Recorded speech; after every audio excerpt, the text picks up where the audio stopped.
क्योंकि मैं खुद लॉरेंस बिश्नोई के बारे में जितना ज्यादा जानने की कोशिश कर रहा हूं उतना ज्यादा मैं उलझता जा रहा हूं। मेरे सामने खुद लॉरेंस बिश्नोई एक पहेली की तरह है। इसलिए मैं इस बात की गारंटी नहीं लेता कि मेरा पूरा वीडियो देखने के बाद आप किसी निष्कर्ष पर पहुंच पाएंगे कि लॉरेंस बिश्नोई क्या है।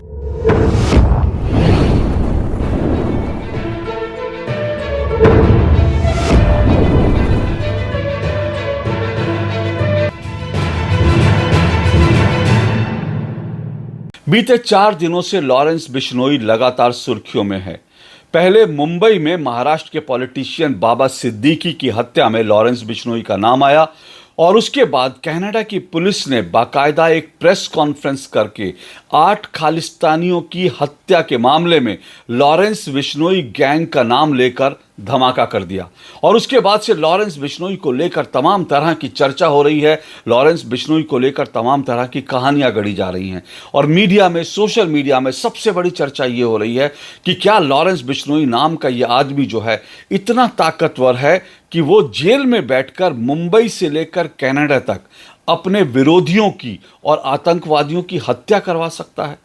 इतना ताकतवर आदमी आखिर है कौन और आखिर इसका इतिहास क्या है? लोग ये भी जानने के लिए लगातार गूगल पर सर्च कर रहे हैं, इसके इतिहास को खंगाल रहे हैं। मैंने भी ये कोशिश की, लेकिन जब मैंने लॉरेंस बिश्नोई के बारे में ज़्यादा जानने की कोशिश की तो मैं सच बताऊं तो लॉरेंस बिश्नोई के बारे में जितना मैं जानता गया उतना ज़्यादा मैं उलझता गया और लॉरेंस बिश्नोई एक पहेली की तरह सामने लगता है। मैं पहेली इसलिए कह रहा हूं क्योंकि लॉरेंस बिश्नोई के बारे में आप जितना पढ़ेंगे, जितना अलग अलग तरह की चीज़ें पढ़ेंगे, उतना कॉन्ट्राडिक्शन आपको दिखेगा और इसलिए आपको समझ में नहीं आएगा कि आखिर ये लॉरेंस बिश्नोई क्या चीज़ है। क्योंकि मैं खुद लॉरेंस बिश्नोई के बारे में जितना ज़्यादा जानने की कोशिश कर रहा हूं उतना ज़्यादा मैं उलझता जा रहा हूं। मेरे सामने खुद लॉरेंस बिश्नोई एक पहेली की तरह है। इसलिए मैं इस बात की गारंटी नहीं लेता कि मेरा पूरा वीडियो देखने के बाद आप किसी निष्कर्ष पर पहुंच पाएंगे कि लॉरेंस बिश्नोई क्या है। वो कोई गैंगस्टर है, कोई माफिया है, कोई अपराधी है, कोई भटका हुआ युवक है कि कोई आतंकवादी है। इनमें से किसी भी निष्कर्ष पर आप पहुंच पाएंगे इसकी मैं गारंटी नहीं देता, लेकिन मैं कुछ तथ्य आपके सामने रखने की कोशिश कर रहा हूं। हो सकता है उन तथ्यों के आधार पर आप स्वयं किसी निष्कर्ष पर पहुंच सकें और अगर आप किसी निष्कर्ष पर पहुंचेंगे तो आप मुझे जरूर सूचित कीजिएगा। मैं भी आपके निष्कर्ष तक उसको जान करके, उसको समझ करके उस तक पहुंचने की कोशिश करूंगा। लेकिन सबसे पहले समझ लेते हैं कि लॉरेंस बिश्नोई अभी जो 2 मामलों में सुर्खियों में आया है वो 2 मामले क्या हैं और उन 2 मामलों को लेकर क्या चर्चा चल रही है। सबसे पहले बात बाबा सिद्दीकी की हत्या की।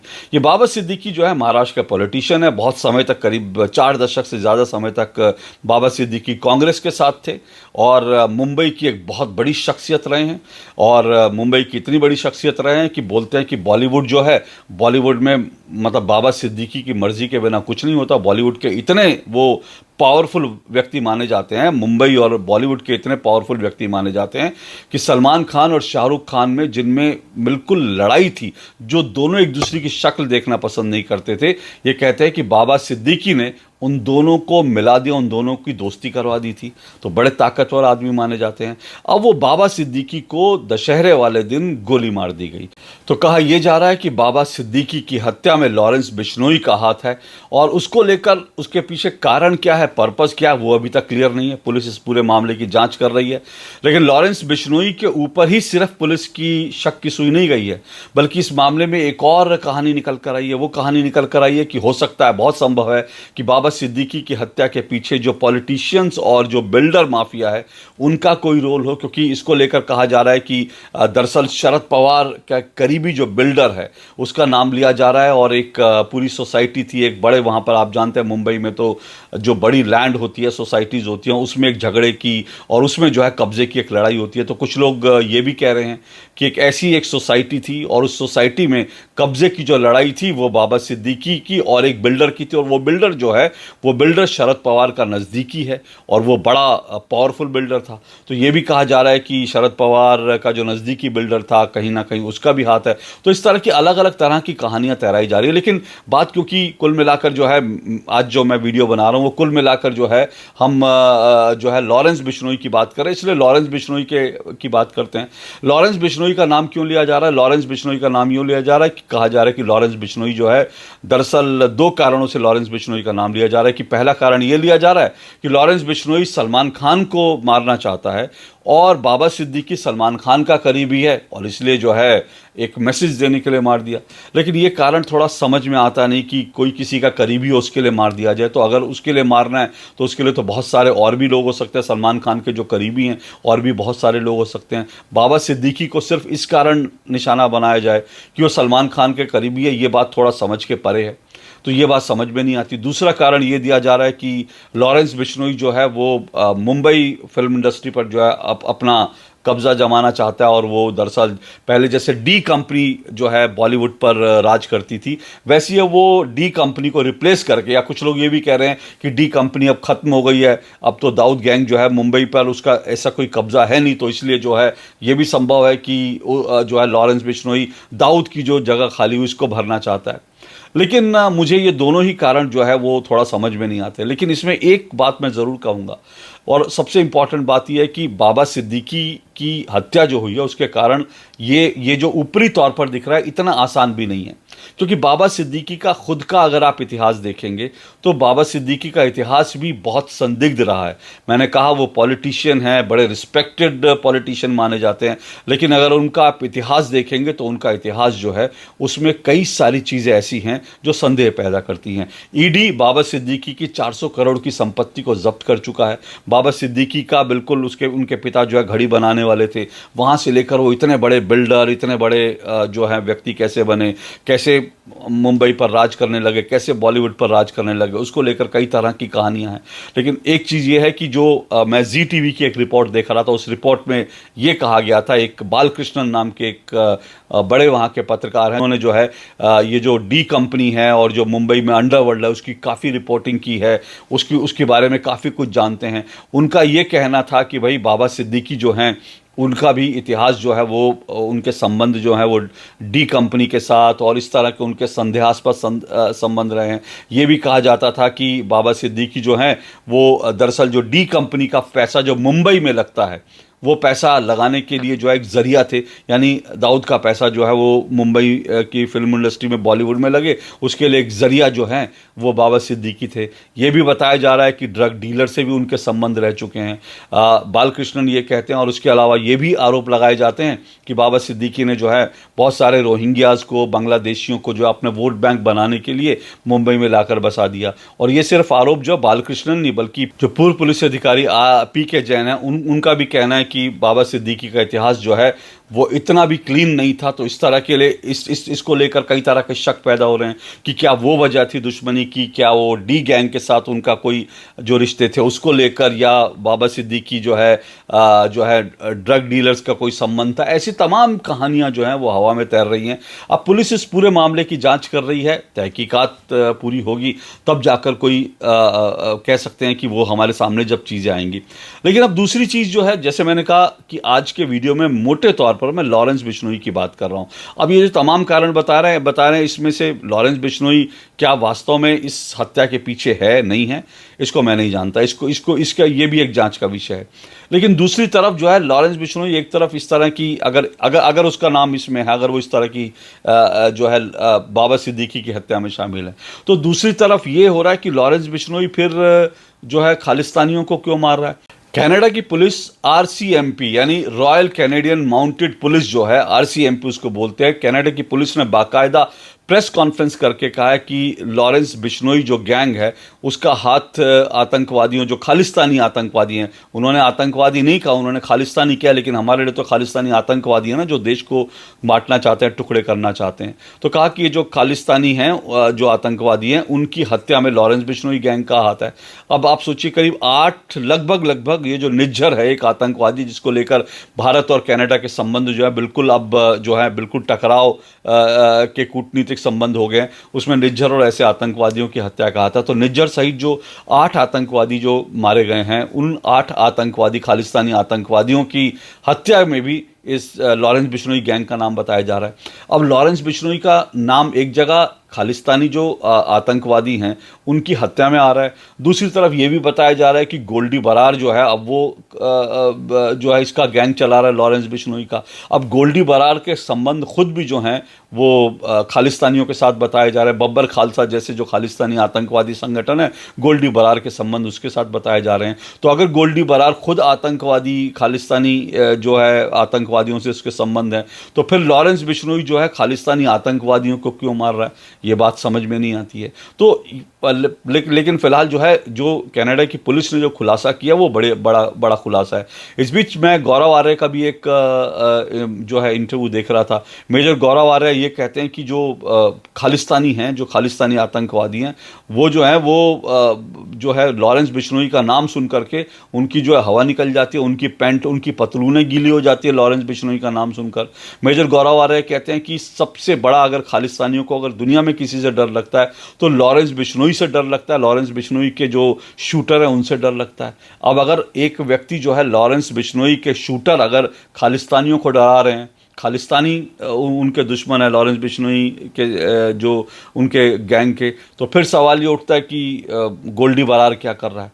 तो ये चीज़ें जो हैं, ये चीज़ें इसलिए मैंने कहा थोड़ा सा ऐसी ये चीज़ें हैं जो अपने आप में एक पहेली लगता है। अब इस पहेली को सुलझाने के लिए जब मैंने लॉरेंस बिश्नोई के बारे में थोड़ा सा और जानकारी जुटाने की कोशिश की तो फिर ये पता चला कि ये पंजाब के अबोहर में इसका जन्म हुआ था। और क्योंकि ये जो लॉरेंस बिश्नोई है अपने परिवार में बड़ा गोरा चिट्टा था, तो इसलिए इसका नाम जो है इस तरह से परिवार ने लॉरेंस करके रख दिया। पिताजी इसके पुलिस में काम करते थे, उसके बाद छोड़ करके खेती बाड़ी करने लगे। चंडीगढ़ में लॉरेंस बिश्नोई जो है उसकी पढ़ाई वगैरह हुई, और वहीं से जो है लॉरेंस बिश्नोई दरअसल स्टूडेंट पॉलिटिक्स में उतरा और स्टूडेंट पॉलिटिक्स में चुनाव हार गया। चुनाव हारने के बाद ये बताते हैं कि लॉरेंस बिश्नोई को ये इस बात का बड़ा अपमानजनक लगा कि वो चुनाव हार गया, और जैसे लड़कपन में होता है तो इसने इस चक्कर में चुनाव हारने के बाद जो है उस चक्कर में इसने जो है बंदूकें चलानी शुरू कर दी, और जो है अपना रुतबा दिखाने के लिए इसने इस तरह से जो है क्राइम करना शुरू कर दिया। और उसमें जो है बताते हैं कि 2011 में इसने पहली बार जो है गन उठाई और उसके बाद शूट वूट कहीं कर दिया, और उसके बाद से जो है इसका नाम पुलिस लिस्ट में आ गया। और 2014 में ये पहली बार जेल गया, और उसके बाद से ये लगातार जेल में ही है। लेकिन जेल में रहकर भी इसका गैंग काम करता है। अब जेल में ही रहकर इसने इतने बड़े बड़े जो है अपराधों को अंजाम दिया, उसको देखकर लगता है कि ये आदमी इतना कैसे मैनेज करता है, जेल में रहकर किस तरह से अपराध कर लेता है। तो कोई ना कोई तो इसकी ताकत और होगी, कोई ना कोई लोग होंगे जो इसके साथ जुड़े होंगे। अब उसमें गोल्डी बरार का और भी लोगों का नाम आता है, लेकिन मैं फिर कह रहा हूँ, मुझे समझ में नहीं आता कि जो आदमी इतना जो है देशभक्ति की बातें करता है, भगत सिंह की जो है वो जो है भगत सिंह का टी शर्ट पहनता है, भगत सिंह की जैकेट पहनता है, जेल में भगत सिंह की तस्वीर लगा कर रखता है, भगत सिंह की तरह गाने गाता है, और जो देशभक्ति की इतनी बात करता है, अपने बाजू पर राम का टैटू बनवा कर रखता है, और भारत को बटने नहीं देंगे ऐसी बातें करता है, उसका फिर गोल्डी बरार से क्या संबंध हो सकता है। इसलिए मैंने कहा ये पहेली जैसा मुझे लगता है, और मैं समझ नहीं पा रहा हूँ, इसकी और तहकीकात करने की ज़रूरत है। लेकिन मैंने कहा कि जेल में रहकर ये बड़े बड़े अपराध करवा लेता है, इसलिए उसके पीछे बताया जाता है कि इसके पास 700 से ज़्यादा शूटर हैं जो देश भर में फैले हुए हैं। उनको ये कैसे मैसेज भेजता है और उसके बाद मैसेज भेजकर वहाँ से ये काम करवा लेता है। इसी साल अप्रैल में इसने सलमान खान को निशाना बनाया था, सलमान खान के घर को, सलमान खान को नहीं कहना चाहिए, सलमान खान को डराने के लिए, सलमान खान को मैसेज देने के लिए, ये दिखाने के लिए कि सलमान खान मैं तुम तक पहुंच सकता हूं। सलमान खान के घर के बाहर जो है इसने गोली चलवा दी थी। अप्रैल में ये पूरा मामला हुआ था, और बाकायदा इसके बाद सलमान खान के पिता को एक चिट्ठी भी मिल गई जिसमें लिखा कि भाई जो है धमकी वाली भाषा थी जिसमें कई सारी चीज़ें लिखी थी, इस तरह की बात करी। और उसके बाद जो है सोशल मीडिया पर जो है सोशल मीडिया पर एक जो पोस्ट जो लॉरेंस बिश्नोई और उनके जो सदस्य हैं, उनके परिवार के जो सदस्य हैं, या फिर उनके जो गैंग के सदस्य हैं, परिवार नहीं कहना चाहिए, उनके जो गैंग के सदस्य हैं, और कोई उनका भाई भी बताया जाता है, उसने जो है ये लिख दिया था। उस सोशल मीडिया पोस्ट में जो है लिखा था कि जुल्म के खिलाफ अगर फैसला जंग है तो फिर जंग ही सही। फिर उसके साथ साथ जो है छोटा शकील और दाऊद के नाम लेकर के सलमान खान को लेकर लिखा था कि जिनको तुम छोटा शकील और दाऊद को अपना भगवान मानते हो ना, उनके नाम के हमने कुत्ते पाल रखे हैं। और इनकी जो सोशल मीडिया पोस्ट होती है उस हर पोस्ट में जो है जय भारत और इस तरह की चीज़ें लिखी होती हैं। इसलिए मैंने कहा ये जो पर्सनैलिटी है ये कैसी है, इसको समझना जो है थोड़ा सा मुश्किल मुझे लग रहा है कि इतनी सारी जय भारत करके फिर क्राइम की दुनिया में। और इसके इंटरव्यू के बारे में बताऊंगा, लेकिन अब सलमान खान से लॉरेंस बिश्नोई की दुश्मनी क्या है ये भी समझना ज़रूरी है, क्योंकि लॉरेंस बिश्नोई बाकायदा ऑन कैमरा ये कह चुका है कि मेरी ज़िंदगी का लक्ष्य जो है वो सलमान खान को मारना, और कह रहा था कि मैं जोधपुर में सलमान खान को लाके मारूंगा, इस तरह की। अब ये कहानी क्या है, दरअसल जोधपुर में ही सलमान खान एक फ़िल्म की शूटिंग करने गए थे 1998 में, 1998 में हम साथ साथ हैं फिल्म थी। और उस समय जो है सलमान खान ने अपने या तो शौक पूरा करने के लिए या अपना जो है अपनी जो मर्दानगी दिखाने के लिए उन्होंने जाकर एक काले हिरण का शिकार कर लिया, ब्लैक बक का, और काले हिरण को मार करके पका के खा गए। अब ये बात जो है कहीं ना कहीं ये बात जो है जो लॉरेंस बिश्नोई है उसके दिल के अंदर बैठी हुई है। उस वक्त ये बताते हैं कि दरअसल लॉरेंस बिश्नोई उस वक्त सिर्फ 5 साल का था, लेकिन उसको ये बात बहुत अखरी, और अखरी इसलिए क्योंकि ये बिश्नोई समाज का है, और बिश्नोई समाज के बारे में अगर आप नहीं जानते तो आपको ज़रूर जानना चाहिए। दरअसल राजस्थान और उसके आसपास के इलाकों में जो बिश्नोई समाज है वो पर्यावरण को लेकर, जानवरों को लेकर इनसे बहुत प्यार करता है। पर्यावरण की रक्षा करनी है, पेड़ पौधों की रक्षा के लिए, जानवरों की रक्षा करने के लिए वो अपनी जान तक दे देते हैं। इस हद तक जो है बिश्नोई समाज जो है, इस हद तक बिश्नोई समाज जो है वो बिल्कुल जो है इतना पर्यावरण प्रेमी है। ये बताते हैं कि अगर कोई हिरण मर जाए तो बाकायदा बिश्नोई समाज की जो महिलाएं होती हैं, जो माँ होती हैं बिश्नोई समाज में, वो अपना दूध तक हिरण के बच्चों को पिला देती हैं, इस तरह से पालते हैं। उनको वो जानवर को कोई बाहर का नहीं, अपने घर के सदस्य की तरह मानते हैं। वो पेड़ ना कटे इसके लिए वो अपने जो है वो, जैसे हम लोग हिंदुओं में, वो हिंदू है बिश्नोई, लेकिन उनके यहाँ जो है वो अंतिम जो क्रिया होती है वो पेड़ के साथ जो है जैसे शव को जलाया जाता है, वो कभी भी उसके लिए पेड़ की लकड़ी का इस्तेमाल नहीं करते, क्योंकि उनको लगता है पेड़ इसके लिए कटेंगे। वो इतने पर्यावरण प्रेमी हैं। तो ये बिश्नोई समाज से ये लॉरेंस बिश्नोई है, इसलिए बताते हैं कि 5 साल की उम्र में था और इसको लेकर के इसके जहन में बैठ गया कि काले हिरण को किस तरह से मारा और क्यों मारा। तो ये बात इसको बहुत, लॉरेंस बिश्नोई को बहुत ख़राब लगी। और उसके बाद आप ये जानते हैं इस पूरे मामले में, ब्लैक बक के मामले में, सलमान खान को हालांकि अदालत 5 साल की सज़ा दे चुका है, लेकिन उसके बाद 1 दिन जेल में रहने के बाद सलमान खान बाहर आ गए। अब ये चीज़ थोड़ा लगती है कि कानून जब किस तरह से हमारे यहाँ काम करता है। अगर सलमान खान इतना बड़ा स्टार है, और इसलिए जो है आप ये भी जानते हैं सलमान खान की गाड़ी से जो है एक एक्सीडेंट भी हुआ था जिसमें एक व्यक्ति की जान गई थी। उस मामले को लेकर भी और इस मामले को लेकर भी तो सवाल ये उठता है कि न्याय प्रणाली कैसी है कि एक ब्लैक बक को मारा और 5 साल की सजा हुई, लेकिन 1 दिन में जेल से बाहर आ गई। तो ये सारी चीज़ें हैं जो शायद कहीं ना कहीं लॉरेंस बिश्नोई के दिमाग में, जहन में बैठी हुई हैं, और वो उसके कारण जो है सलमान खान से बदला लेना चाहता है। हालांकि ये सब चीज़ें जो हैं, मुझे पर्सनली लगता है कि इस तरह की चीज़ें जो हैं मतलब गलत है पूरी तरह से। इस तरह से एक जान लेने के लिए किसी के इस हद तक जो है आदमी जो है दीवानगी हो जाए, मुझे लगता है ये गलत है। अल्टीमेटली कानूनन तरीके से, कानूनी रूप से लड़ाई लड़ी जाए वो ज़्यादा ठीक है। लेकिन इसमें मुझे ये भी लगता है कि जो ये बात आती है कि भाई आखिर सलमान खान माफ़ी इसके लिए क्यों नहीं मांग सकते, ये भी बात मुझे बड़ी लगती है कि सलमान खान को चाहिए, उसने लोगों का दिल दुखाया, सलमान खान ने बिश्नोई समाज का दिल दिखाया। छोड़ दीजिए लॉरेंस बिश्नोई को ना, लेकिन उसने जो है बिश्नोई समाज का दिल दुखाया। तो इतना बड़प्पन तो दिखा ही सकता था बॉलीवुड का हीरो कि वो सार्वजनिक रूप से माफ़ी मांगता कि भाई मैंने ऐसा किया, उसके लिए मुझे पछतावा है, और साथ साथ जो है प्रायश्चित स्वरूप कुछ भी ऐसा कर देते कि मैं जंगली हिरणों के लिए एक तालाब बनवाऊंगा, कुछ ऐसा करूंगा, कुछ ऐसी चीज़ कर सकते थे सलमान खान, लेकिन सलमान खान ने भी नहीं किया, और उसके कारण दुश्मनी जो है वो बढ़ती जा रही है। अब लॉरेंस बिश्नोई, क्योंकि मैंने कहा कि मेरे लिए तो पहेली एक तरह से मुझे एक पहेली जैसा लग रहा है, तो मैंने इस पहेली को सुलझाने के लिए लॉरेंस बिश्नोई का एक इंटरव्यू था, मैंने वो भी देखा। अब उस इंटरव्यू में कई बातें तो वो लॉरेंस बिश्नोई इस तरह की कर रहा है जिसको देखकर लगता है कि हाँ बहुत बड़ा देशभक्त है, लेकिन क्या कोई देशभक्त जो है अपराधी हो सकता है? क्या किसी देशभक्त को अपराधी बनने की ज़रूरत है?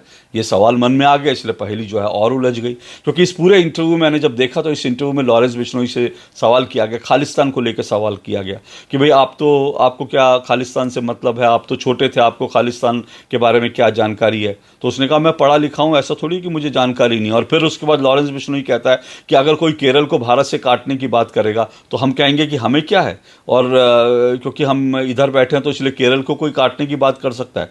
फिर उसने कहा कि भाई देश के बंटवारे की जो बात करेगा, देश को काटने की जो बात करेगा, वो गलत है। तो इस तरह से देश एक उसके अंदर एक किस तरह से एक देशभक्त भरा है, ये उसने दिखाने की कोशिश की। और उसके बाद जब लॉरेंस बिश्नोई से पूछा गया अपराध को लेकर, तो उसने कहा कि अब 9 साल से जेल में हूँ, अब मेरी कोई जो है अच्छा बनने की कोई इच्छा नहीं रह गई है। फिर उसने कहा कि मैं क्या हूँ क्या नहीं हूँ, मैं उसके बारे में कुछ नहीं कहता। लोग मुझे अपराधी कहते हैं, कुछ लोग मुझे गैंगस्टर कहते हैं, हो सकता है कुछ साल बाद मुझे लोग आतंकवादी कहेंगे, लेकिन मुझे इस सबसे कोई फ़र्क नहीं पड़ता। जैसे मैंने कहा, वो अपने जेल के अंदर जो भगत सिंह की तस्वीर लगाता है, भगत सिंह की टी शर्ट पहनता है, भगत सिंह के जो है कपड़े पहनता है, भगत सिंह का गाना गाता है बहुत अच्छे से, भगत सिंह की जो कविताएं हैं उनको वो पूरा का पूरा गाता है। जय शहीदां दी दिवाली दियां सारिਆਂ ਨੂੰ मेरे ਵੱਲੋਂ बहुत बहुत ਵਧਾਈਆਂ। हैप्पी दिवाली। बदल देते हैं हम मौजे हवादिस अपनी जुर्रत से कि हमने आंधियों में भी चिराग अक्सर जलाए हैं। सरफरोशी की तमन्ना अब हमारे दिल में है, देखना है जोर कितना बाजुए कातिल में है। वक्त आने दे बता देंगे तुझे ए आसमां, हम अभी से क्या बताएं क्या हमारे दिल में है। करता नहीं क्यों दूसरा कुछ बातचीत, देखता हूँ मैं जिसे वो चुप तेरी महफिल में है। रह बरे राहे मोहब्बत रह न जाना राह में, लजते सहरान वर्दी दूर ये मंजिल में है। सरफरोशी की तमन्ना अब हमारे दिल में है, देखना है जोर कितना बाजुए कातिल में है। सरफरोशी की तमन्ना अब हमारे दिल में है। ऐ शहीदे मुल्क मिल्लत मैं तेरे ऊपर निसार, अब तेरी हिम्मत का चर्चा गैर की महफिल में है।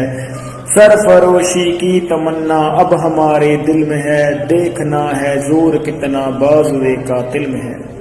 हाथ जिनमें हो जनू कटते नहीं तलवार से, सर जो उठ जाते हैं वो झुकते नहीं ललकार से।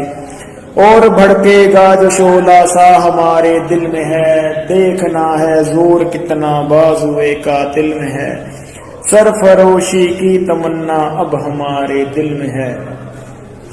रहबरे राहे मोहब्बत रह न जाना राह में, लजते सहरान वर्दी दूर ये मंजिल में है।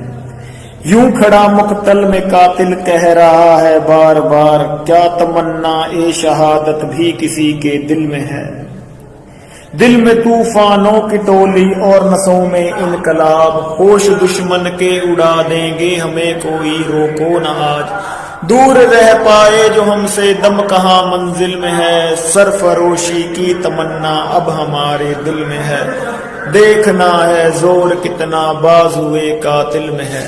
हम तो घर से निकले ही थे बांध कर सर पे कफन, जहां हथेली पर लिए लो बढ़ चले हैं। अब ये सब कुछ देख करके कई लोग कह रहे हैं कि भाई ये आदमी अच्छा है लेकिन भटका हुआ युवक है, अपराध जगत में चला गया और क्राइम करने लगा, लेकिन ये भटका युवक है।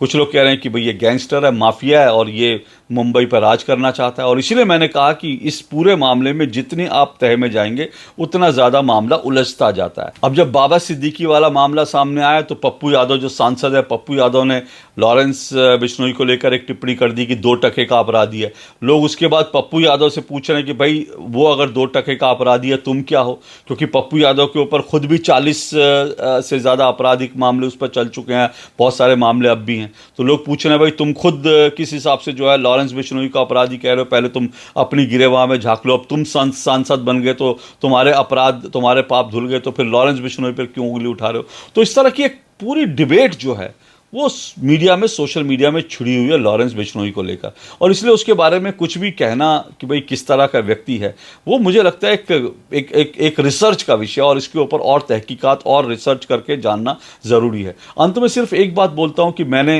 ये देखा कि एक व्यक्ति ने लॉरेंस बिश्नोई की एक तस्वीर डाल करके पूछा था, लिखा था कि भाई लॉरेंस बिश्नोई के बारे में 2 शब्द कहिए। अब उसके नीचे लोग जिस तरह की चीज़ें लिख रहे हैं वो मुझे पढ़कर हैरानी हो रही है कि लोगों के मन में जो है लॉरेंस बिश्नोई को लेकर के जो है एक कह सकते हैं कि एक सॉफ्ट कॉर्नर जो है, एक व्यक्ति की सिर्फ जो टिप्पणी थी, उस टिप्पणी के साथ आज की मैं वीडियो का अंत करूंगा। उस व्यक्ति ने लिखा, जो काम संवैधानिक तरीके से होना चाहिए वो काम असंवैधानिक तरीके से करने वाले का नाम जो है वो लॉरेंस बिश्नोई है। अब इसके क्या मायने हैं ये आप इसके मतलब निकालिए। लेकिन जैसा मैंने शुरू में ही कहा था, मैं किसी निष्कर्ष पर नहीं पहुंचा हूं। मेरे लिए अभी भी लॉरेंस बिश्नोई एक पहेली है, और जब तक मैं और तहकीकात नहीं कर लूँगा या जब तक और जानकारी मेरे सामने नहीं आ जाएगी, पुलिस किसी कंक्लूजन पे, जांच एजेंसी किसी कंक्लूजन पे नहीं पहुंचेगी, तब तक मेरे लिए भी लॉरेंस बिश्नोई को लेकर के कोई एक जो है राय बनाना बड़ा मुश्किल हो रहा है। आज के लिए इतना ही। नमस्कार।